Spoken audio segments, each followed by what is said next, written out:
최명희 작가는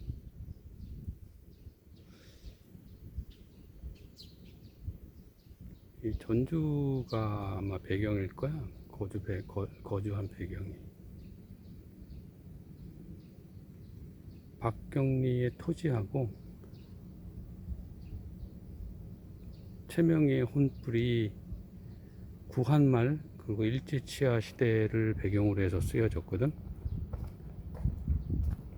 특히 최영희의 혼불은 중간에 이분이 작성하다가 돌아가셨어.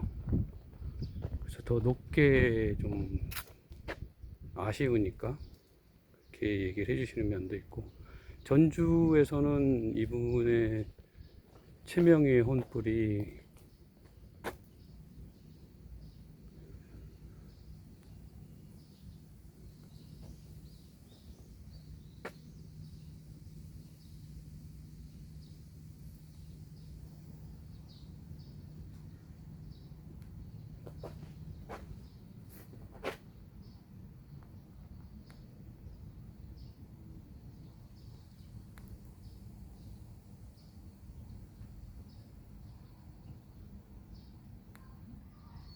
소설을 쓰는 작가야.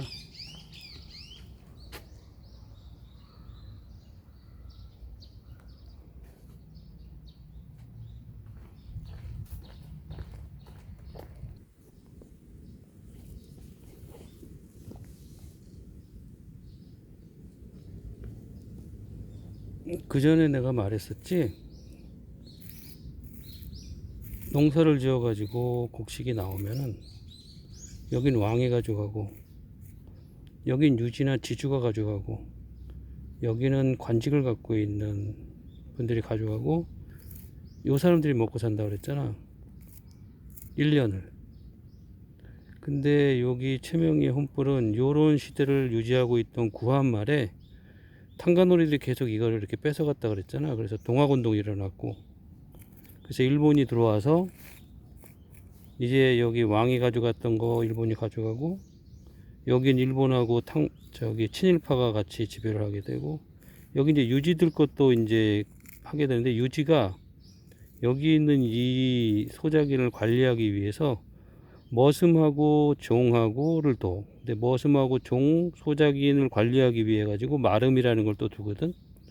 그래서 이런 소작인, 머슴, 종, 마름과의 관계 속에서 여기에 있는 무슨 유지들, 지주들이지. 여기에 있는 이제 그 뭐 진사댁이나 참봉댁이나 뭐 이런 사람들.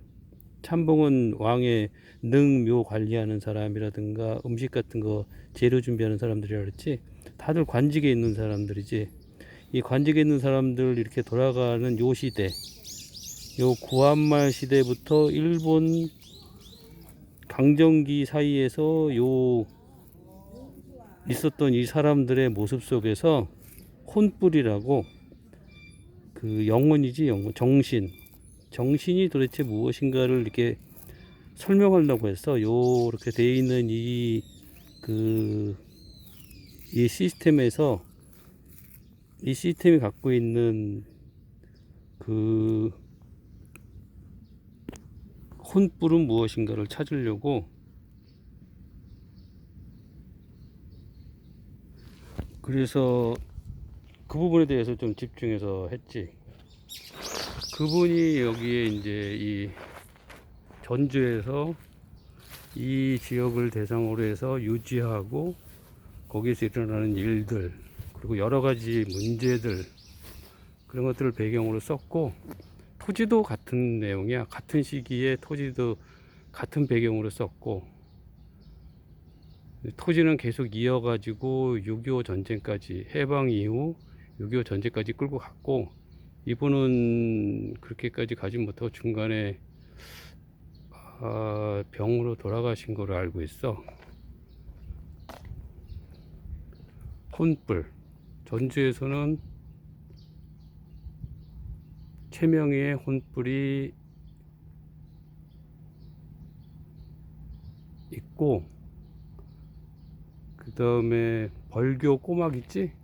거긴 조정래, 조정래의 태백산맥. 그지?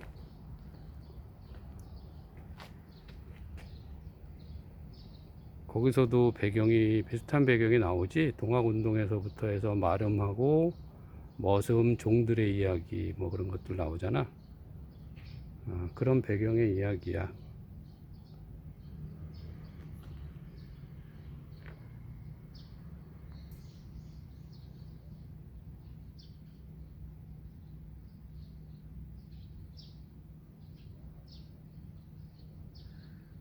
그러니까 작가 정신이라고 하면 시대를 반영해야 되고, 시대의 어떤 모순이나 어떤 문제점들을 들춰내서 그거를 작가가 표현해야 된다라고 하는 그런 생각들이 있었어, 그전에는.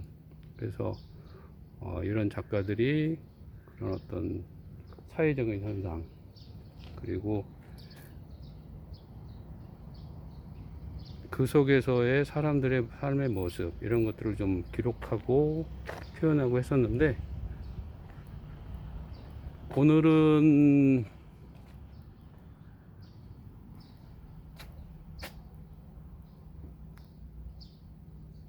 최명희 문학관에 왔는데,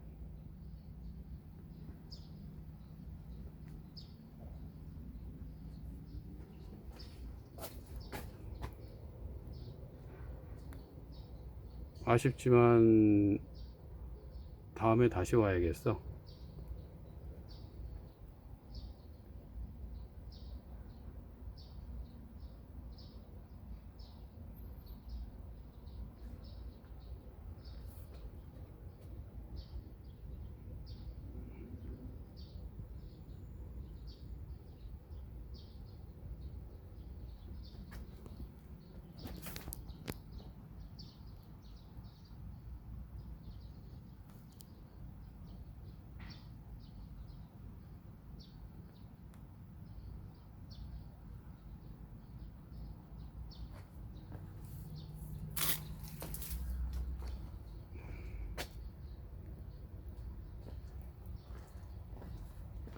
이번에 노벨 문학상을 받은 한강, 작가 한강의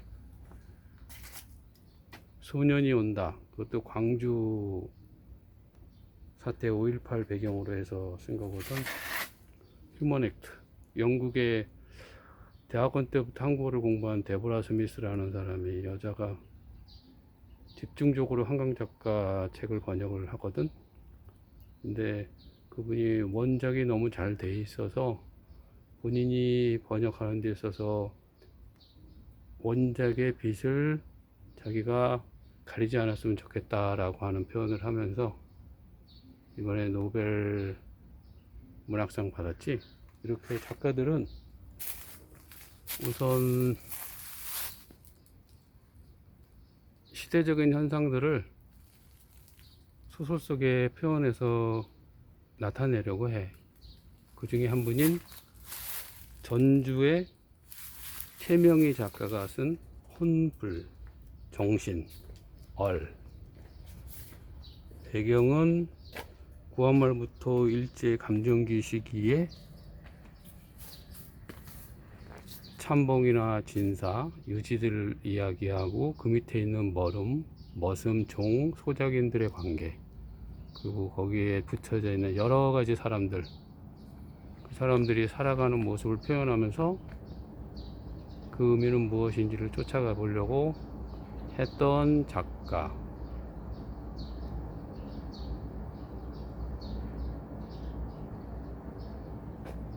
여기 이분이 하신 건데, 모국어에 의지해서 한다고 했거든. 그러니까 사라져가기 쉬운 그런 모국어를 소설 속에 사용함으로써 모국어가 유지되게끔 하는 역할을 또 해보고 싶다라고 하는 작가가 가지고 있는 자기 소신도 또 표현을 했고,